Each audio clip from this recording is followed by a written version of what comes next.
This is Generation Stadia, giving you that daily dose of everything and anything cloud gaming related, and today we're gonna have a discussion topic. As some of you may have heard, Nintendo seems to be now embracing cloud gaming and has announced 2 titles for the Switch playable via the cloud. The first of which is Control, and the second Hitman 3. To be honest with you all, this bit of news caught me completely off guard. While I do know Nintendo has experimented with this in Japan with Resident Evil 7, I had no clue that they were going to continue that program or even bring it elsewhere.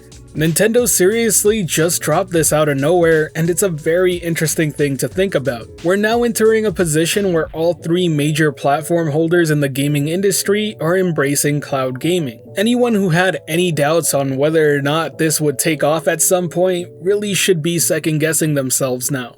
The fact that even Nintendo is starting to look into this as a viable option speaks volumes about how important of a technology this is going to be. I have little to no doubt that what we're seeing today is just Nintendo testing the waters for a possible future of cloud streaming, but it's a very important step to take. It's also very important to point out that Nintendo isn't actually hosting these game servers themselves. It's being handled by a third party named Ubitus, who seems to specialize in cloud streaming. And that opens up a whole other set of questions. Just how exclusive is this partnership between Ubitus and Nintendo? Would they be interested in working with other cloud streaming services like Stadia or Luna?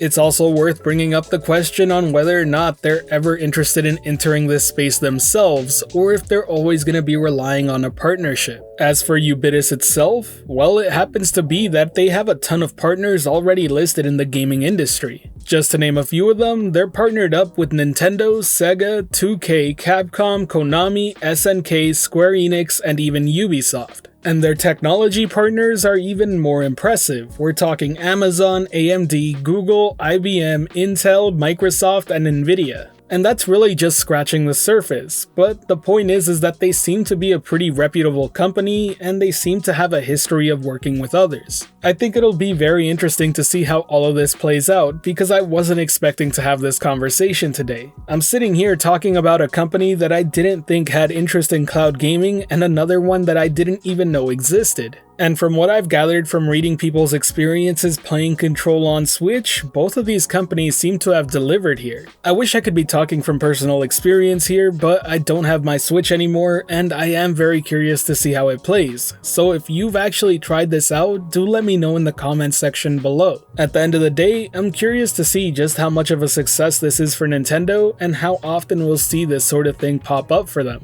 What I do think is the best and most important part of this all though has to be the fact that people are gonna start to see that cloud streaming is a viable option for playing games. When it was just Stadia, everyone laughed and mocked at it, even though they have yet to try it out for themselves. But now that more recognized names in the industry are hopping aboard, people are starting to realize that it's a very legitimate way to play games. It happened with Xbox game streaming, and it's now happening with users of Nintendo Switch. I'm starting to see a lot of people be amazed at just how well the technology works and that they can suddenly play these big AAA games on such a small device. The funny thing is that a lot of these people were the same ones to criticize Google for entering the gaming industry with a cloud streaming service. And as someone who's been seeing this all happen since day one, it is frustrating, funny, and sad to see. That said, even though more people are starting to recognize this as a legitimate way of playing, it is a bit of a double-edged sword.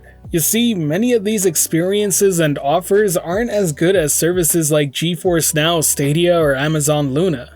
And as we all know, first impressions matter. So if someone has a bad experience playing Control on Switch or playing a game through Xbox game streaming, it can very much so affect their position and thought process when thinking of other streaming platforms that they've yet to actually try.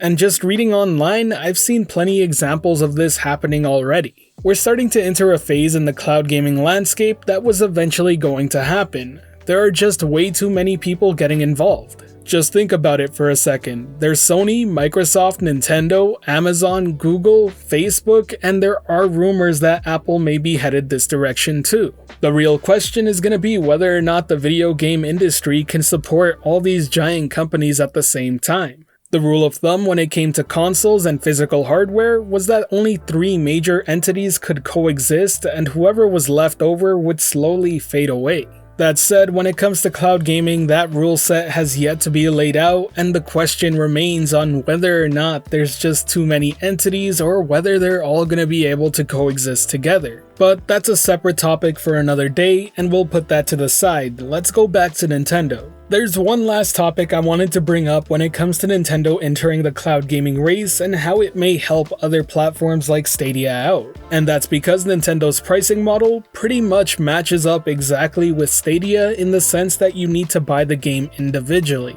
This is yet another thing a ton, and I mean a ton of people criticize about Google Stadia. And unsurprisingly, I'm not even seeing people mention it when bringing up the fact that Control is currently on the Switch for the price of $39.99.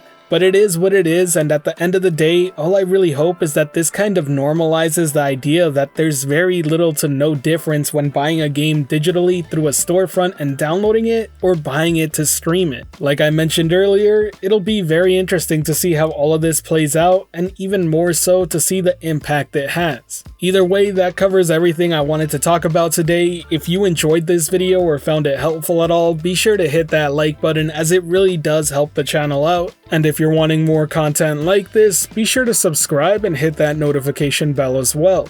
Today's end of video message is just going to be a simple statement that I will be working on my first impressions video of Sekiro Shadows Die Twice, so look forward to that tomorrow. But aside from that, I hope you have a great day, thanks for watching, this has been Generation Stadia, giving you that daily dose of everything and anything cloud gaming related. The Gen S community is over 5,200 strong and growing by the day, and until next time, I'll catch you in the clouds.